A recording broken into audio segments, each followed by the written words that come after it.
Types of partnership firm. पहले तो confuse नहीं करना with types of partners. Types of partners अलग है, वो एक्टिव पार्टनर और डोरमेंट पार्टनर वो अलग है। ये टाइप्स ऑफ पार्टनरशिप फर्म है। ये क्वेश्चन तुमको शॉर्ट नोट में आएगा, 8 मार्क का क्वेश्चन एक्सपेक्ट मत करो, शॉर्ट नोट ही आ सकता है। तो जैसे ही ये क्वेश्चन आएगा तुम ये चार्ट ड्रॉ करोगे कि पार्टनरशिप फर्म के दो प्रकार, एक जनरल पार्टनरशिप जो कि इंडियन पार्टनरशिप एक्ट 32 के तहत आता है जिसमें मेन 3 प्रकार, और एक लिमिटेड लायबिलिटी पार्टनरशिप जो लिमिटेड लायबिलिटी पार्टनरशिप एक्ट 2008 के तहत आता है। अभी एक एक करके मैं एक्सप्लेन करूंगा, ठीक है। नाउ सबसे पहला है पार्टनरशिप एट विल। तुम एक बिजनेस शुरू करते हो, बिजनेस कौन सा करना है शुरू बोलो। किराना शॉप तुम स्टार्ट करते हो। नाउ क्या तुमने एग्रीमेंट में लिखा है कि भाई सिर्फ 5 साल करेंगे? नहीं, तो उसका टाइम फ्रेम नहीं दिया है। क्या कोई पर्टिकुलर काम दिया है कि मे बी बंगलो, जैसे 2 आर्किटेक्ट या इंजीनियर ने मिलकर बोला कि ये बंगलो का हम काम करेंगे बाद में अलग हो जाएंगे? ये भी नहीं कहा तुमने। सो जिसमें तारीख खत्म होने की नहीं दी है उसको पार्टनरशिप एट विल बोलते हैं। एंडिंग डेट नहीं है, मतलब कब तक चालू रहेगा, जब तक तुम प्रॉफिट कर पाते हो तब तक तुम्हारा पार्टनरशिप चालू रहेगा। लेकिन तुमको बंद करना है, बंद करने को डिसोल्यूशन बोलते हैं। तो पार्टनर नोटिस दे करीबन 14 दिन का, और फिर तुम पार्टनरशिप फर्म डिसॉल्व कर सकते हो कि धंधा ही बंद करना है। लेकिन कोई पार्टनर रिटायर हो रहा है, ठीक है, तो बाकी के पार्टनर संभालेंगे तो बिजनेस कंटिन्यू रहेगा। तो partnership at will 99% partnership at will रहता है, जिसमें पार्टनरशिप तुमने जब किया, सपोजिटली यहाँ पे 3 लोगों ने किया, तुम्हारा किराना शॉप चालू हो गया, तुम अनएंडिंग कितने भी साल करना चाहो तुम कर सकते हो, क्योंकि तुमने उसमें रेस्ट्रिक्शन डाला नहीं है। समझ में आया? तुम्हारा टाइम फ्रेम अनलिमिटेड है। लेकिन उसके विपरीत जो पर्टिकुलर पार्टनरशिप है, अब ये सेक्शन 8 के तहत आता है। इसके मैं 2 एग्जांपल लूंगा। अभी recently Nashik Pune express highway बना है, मुझे लगता है मेजरली हो गया, थोड़ा बहुत काम बाकी होगा लेकिन मेजरली हो चुका है। 2 पार्टनर्स, ऐसे सोचो, अशोका बिल्डकॉन और L&T, ये लोग दोनों पार्टनरशिप करते हैं कि पर्टिकुलर काम क्या है, नासिक पुणे एक्सप्रेस हाईवे, तब तक पार्टनरशिप रहेगा। ये पार्टनरशिप हो गया तो दोनों अलग हो जाएंगे। इसका एक और एग्जांपल है, एक बहुत नासिक रोड में फेमस कंस्ट्रक्शन है, कारडा कंस्ट्रक्शन फेमस है, और अशोका बिल्डकॉन ने एक रेसिडेंशियल प्रोजेक्ट लिया था तुम्हारा अशोका मेडिकल हॉस्पिटल के बाजू में। वो अशोका शायद उधर है, दोनों के बीच में जॉइंट पार्टनरशिप में ये हुआ था। बट वंस रेसिडेंशियल प्रोजेक्ट बन जाता है, दोनों अपना अपना अलग कंस्ट्रक्शन बिजनेस चलाएंगे।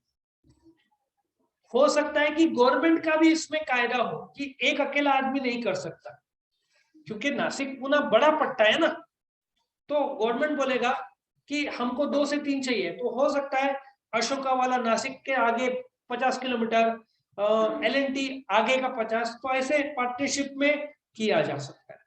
या तुमने सोचा कि एक कॉन्ट्रैक्ट मिल रहा है घर बनाने का, लेकिन प्रॉब्लम ऐसा हो रहा है कि उसमें फंडिंग ज्यादा है, तो एक आदमी के पास पैसा है और दूसरा इंजीनियर है, तो दोनों ने पार्टनरशिप किया कि मैं घर बनाऊंगा, तू पैसा डाल, जैसे घर बन जाएगा अपन, तू तेरे रास्ते मैं मेरे रास्ते। तो ऐसे टाइप का पार्टनरशिप जो पर्टिकुलर काम के लिए शुरू होता है उसको क्या बोलते हैं? Particular partnership. और वो काम कुछ भी हो सकता है, तुम एक मूवी के लिए साथ में आए हो, आजकल का ट्रेंड है 2-3 प्रोड्यूसर मिलके आते हैं क्योंकि रिस्क बढ़ जाता है। कौन से अभी मूवी में अक्षय कुमार भी प्रोड्यूसर था, करण जौहर भी था, कौन सा था? शायद उसमें एक अकेला प्रोड्यूसर नहीं है, 2-3 प्रोड्यूसर है। बड़ा बिग बजट फिल्म में 2-3 प्रोड्यूसर आजकल हो रहे हैं। रिस्क बढ़ जाता है और तीनों का एक्सपर्टीज साथ में आ जाता है। तो ऐसे वो लोग टेम्पररी पार्टनरशिप कर सकते हैं कि भाई हम फिल्म के लिए आते हैं, बाद में हम अलग हो जाएंगे। तो ऐसे पार्टनरशिप ये लोग किया जा सकता है। लेकिन पर्टिकुलर पार्टनरशिप में जैसे ही वो काम हो जाता है, तुम्हारा पार्टनरशिप बंद हो जाएगा, डिसॉल्व हो जाएगा, क्योंकि तुमने उस काम के लिए बनाया है। कोई नया काम रहेगा तो उसके लिए नया पार्टनरशिप करना पड़ेगा, क्योंकि अब तुम्हारा रिचार्ज खत्म हो गया तो तुम्हारा आउटगोइंग बंद हो जाएगा। तुमको नया रिचार्ज करना पड़ेगा तो ही आउटगोइंग होएगा, वो वाली बात है। रिचार्ज 3 महीने के लिए तुमने, लेकिन ये 3 महीने के लिए नहीं है। 3 महीने के लिए करोगे तो सी में आ जाएगा, partnership for a fix term. Partnership for a fix term एक टाइम फ्रेम के लिए है। नॉर्मल होता है वो भी तो एक स्पेसिफिक टाइम के लिए होता है। नहीं नहीं नहीं, तू जब पार्टनरशिप, मैडम पार्टनरशिप डीड बनाने के लिए तेरा जो खर्चा होगा तू 30 डेज के लिए क्यों करेगी? 30 डेज के लिए करेगी तो तेरा बिजनेस चालू होगा, प्रॉफिट आने के लिए 2-3 साल लगते हैं। वो डिपेंड करता है तुमने डीड में क्या लिखा है। अब तुम पूछोगे कौन सा पार्टनरशिप कैसा है, कैसे पता चलेगा? जब तुम रजिस्टर करते हो पार्टनरशिप, कैसे रजिस्टर करते हो? रजिस्ट्रार ऑफ पार्टनरशिप जो है नासिक में, उसके पास जाओगे। मैंने बताया था 1000 रुपए का स्टैम्प पेपर होगा, एक इंग्लिश में एक मराठी में सबमिट करोगे। वो जो डीड है, एग्रीमेंट है, उसमें लिखा होगा कौन से टाइप का पार्टनरशिप। कुछ भी नहीं लिखा होगा तो क्या एज्यूम होगा? Partnership at will. Majority partnership तो वैसे ही होते हैं ना, बंद होने का तारीख तुम थोड़ी बताओगे। जो तीसरा है फिक्स टर्म, इसमें बंद होने की तारीख तुम पहले से तय कर दोगे। फॉर एग्जाम्पल 2000 या 22 को शुरू किया, after 2 years we will stop the partnership. इसका कारण क्या हो सकता है? अभी हो सकता है 2 साल बाद तुमको फॉरेन जाना हो, तुम अभी 11th में है, तुम बोल रहे हो ग्रेजुएशन के बाद we will go to foreign, या 12th के बाद may be you will go to Mumbai. तो तुम बोलते हो 2 साल तक मैं नासिक में, तो I can do the partnership for 2 years। तो तुम बाकायदा डीड में लिखते हो कि the partnership, said partnership will start on the 1st of August 2022 and and on the 31st of July 2024। जैसे ही 31 जुलाई 2024 आया, तुम्हारा पार्टनरशिप डिसॉल्व ऑटोमेटिक होता है, क्योंकि तुमने उसमें टाइम फ्रेम डाला हुआ। तुमने 1 साल का रिचार्ज किया, टाइम फ्रेम है ना वो, टाइम फ्रेम के बाद वो ऑटोमेटिक ये हो जाता है। या तुमने Amazon प्राइम का सब्सक्रिप्शन शायद 1 साल के लिए होता है, 1 साल का किया, उसके बाद तुमको रिन्यू करना पड़ता है। लेकिन यहाँ पर रिन्यू नहीं होगा, डिसॉल्व होगा। रिन्यू होगा तो नया तुमको पार्टनरशिप डीड सबमिट करना पड़ेगा, क्योंकि खत्म हो गया ना पार्टनरशिप। तुम कंटिन्यू करना चाहते हो तो नया डीड बना के रजिस्ट्रार के पास सबमिट करो कि भाई हम एक्सटेंशन ले रहे हैं। तो फिर क्योंकि रिचार्ज खत्म होने के बाद तुम जब तक पे नहीं करो तब तक वो होगा नहीं, तो रजिस्ट्रार को कैसे पता चलेगा? और तुमने फिर भी कंटिन्यू रखा तो इलीगल होगा, क्योंकि तुम्हारा एक्सपायर हो चुका है ना। लॉजिक समझ में आ रहा है? अभी हुआ था ना उस जो कौन सा कुत्ता ने उसकी माताजी को मार दिया था, बहुत फेमस स्टोरी हुआ था। कौन सा बुलडॉग, पिटबुल, पिटबुल अभी कहीं का स्टोरी है। उसने उसकी माँ को छोड़ के गया था, माँ उसका पेट ही खा गया। पिटबुल मार मार डाला उसकी माँ को। पिटबुल बहुत भयानक डॉग, जो डॉग डॉग है ना पिटबुल, बहुत भयानक ब्रीड माना जाता है। उसके लिए लाइसेंस लगता है पिटबुल के लिए, तुम बिना लगता है ना। तो लोग बोल रहे थे लाइसेंस नहीं था, लाइसेंस नहीं होता वो जेल में चला गया होता, वो बच गया, उसके पास लाइसेंस था। तो बोलने का तात्पर्य है, कुत्ते को नहीं खाया, उस आदमी की माँ को खाया, पेट फाड़ दिया, पेट के कुछ पार्ट्स खा गया और शी डाइड। अब वो म्युनिसिपालिटी लेकर गई पिटबुल। पिटबुल बहुत सॉलिड एकदम ब्रीड है, मतलब वो छोड़ते ही नहीं है, फाइट टू द डेथ वाला पिटबुल रहता है। मैंने उसके बहुत सारे स्टोरीज पढ़े हैं, मतलब pitbull will die but fight till the end, ऐसे टाइप के। Correct. So partnership for a fix term, एक टाइम फ्रेम पर तुम पार्टनरशिप करते हो।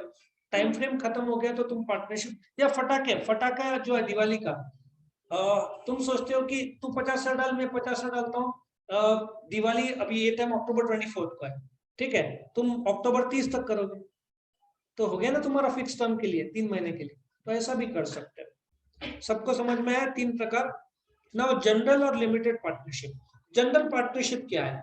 सपोजिटली यहाँ पे 3 पार्टनर्स है, तुम्हारा जनरल पार्टनरशिप में लायबिलिटी अनलिमिटेड होगा।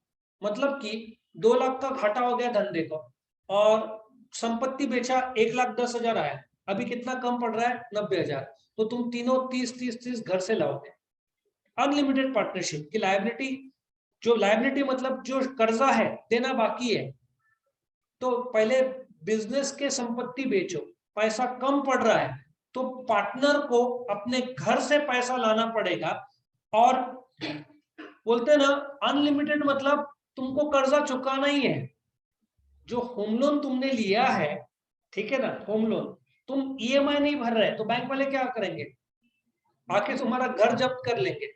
तो उसी प्रकार से अनलिमिटेड लायबिलिटी मतलब यदि तुमको धंधे का कुछ पैसा देना बाकी है और पैसा कम पड़ रहा है धंधे के संपत्ति से, तो पार्टनर को घर से लाना पड़ेगा। और अनलिमिटेड मतलब जितना लायबिलिटी है पूरा का पूरा पैसा लाना पड़ेगा, और कम पड़ गया तो डूब गए, इंसॉल्वेंट हो गए, ठीक है ना। 99% पार्टनरशिप अपने क्या होते हैं, जनरल पार्टनरशिप होते हैं।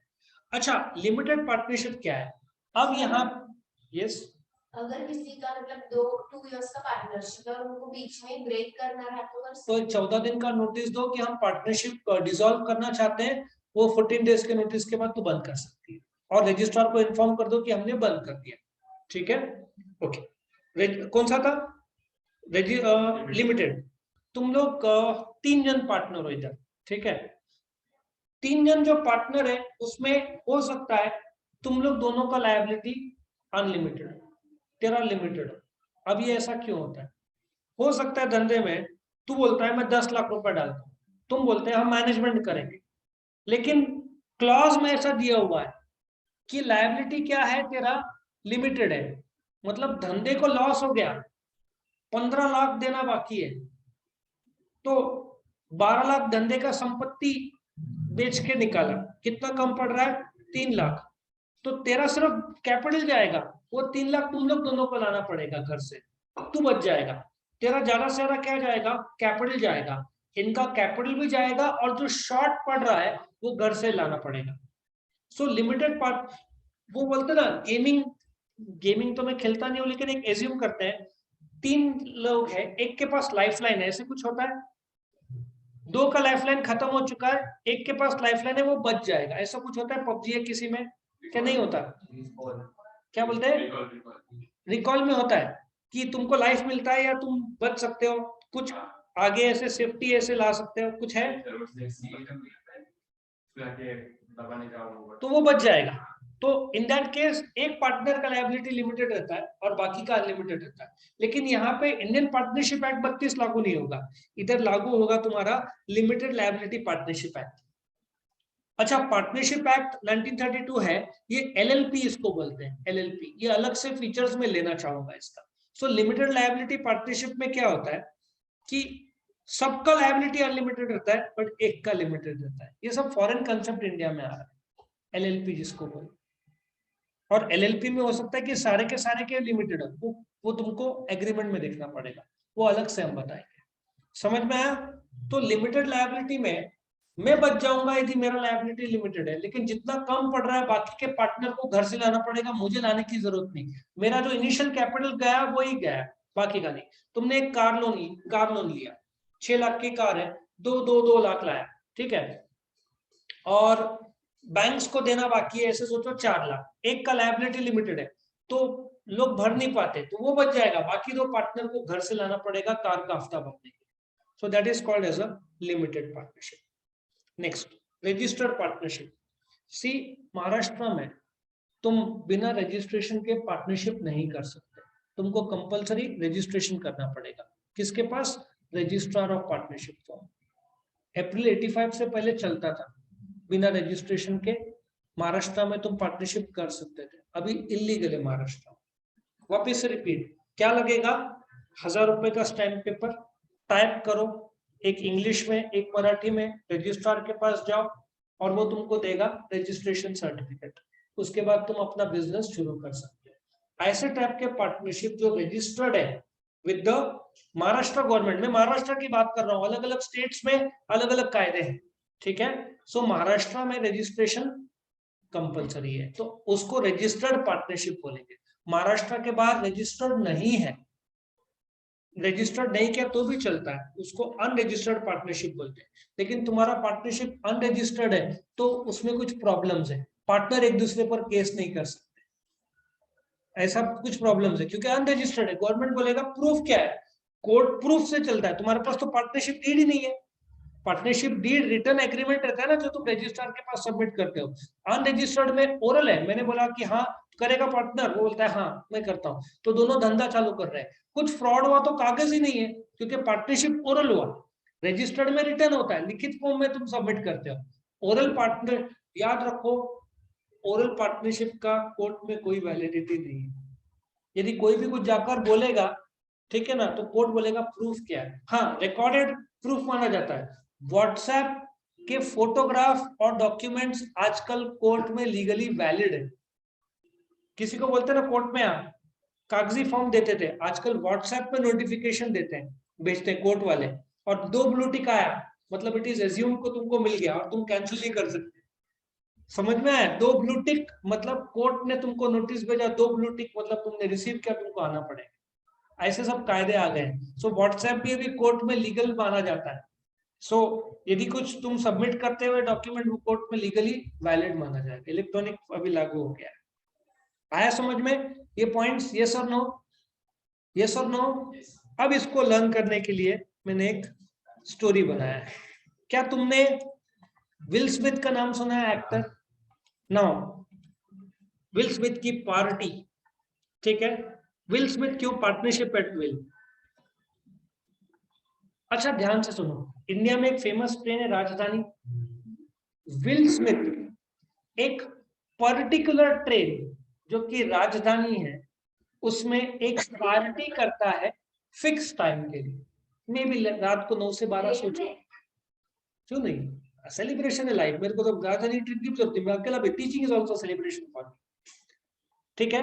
Number 1, Will Smith partnership at will, एक पर्टिकुलर ट्रेन राजधानी ट्रेन, उसमें पार्टी करता है for a fix time 9 to 12। हो गया 3 पॉइंट, कौन से? Partnership at will, particular partnership, और partnership for a fix time. अच्छा, उस ट्रेन में पार्टनरशिप एट विल हो गया, पार्टनरशिप एट विल, पर्टिकुलर, ये 3 पॉइंट हो गए। क्लियर सबको? वापिस से एक बार, विल स्मिथ एक पर्टिकुलर ट्रेन राजधानी में पार्टी करता है फॉर अ फिक्स टर्म। उस ट्रेन में 2 बोगी होते हैं, एक जनरल, ठीक है, और एक लिमिटेड, ऐसा सोचो। जनरल डब्बे में रजिस्ट्रेशन कंपलसरी है, लिमिटेड में अनरजिस्टर्ड लोग भी आ सकते हैं। तुम जनरल डब्बा रहता है ना ट्रेन में, उस ट्रेन में एक जनरल डब्बा है, जनरल डब्बे में घुसने के लिए रजिस्ट्रेशन कंपलसरी है। और दूसरा लिमिटेड डब्बा, नाम नहीं लेकिन डालने में क्या जाता है, लिमिटेड, तुम बोलो एसी, उसमें अनरजिस्टर्ड लोग भी चलेंगे। अच्छा, ये मैं थोड़ा सिली स्टोरी लगता है, लेकिन और अच्छा बना सकते हो तो तुम बना के मुझे दो, I will be very happy to change the story. Start again. Partnership at will, Will Smith एक पर्टिकुलर ट्रेन में फिक्स टर्म के लिए पार्टी करता है। 3 पॉइंट कौन से? Partnership at will, particular partnership, partnership for a fix term. उस train में 2 डब्बे रहते हैं, एक जनरल एक लिमिटेड। जनरल में रजिस्ट्रेशन कंपलसरी होता है और लिमिटेड में अनरजिस्टर्ड लोग भी आ सकते हैं। अब बिना देख के ये सारा पॉइंट्स लिख के निकाल।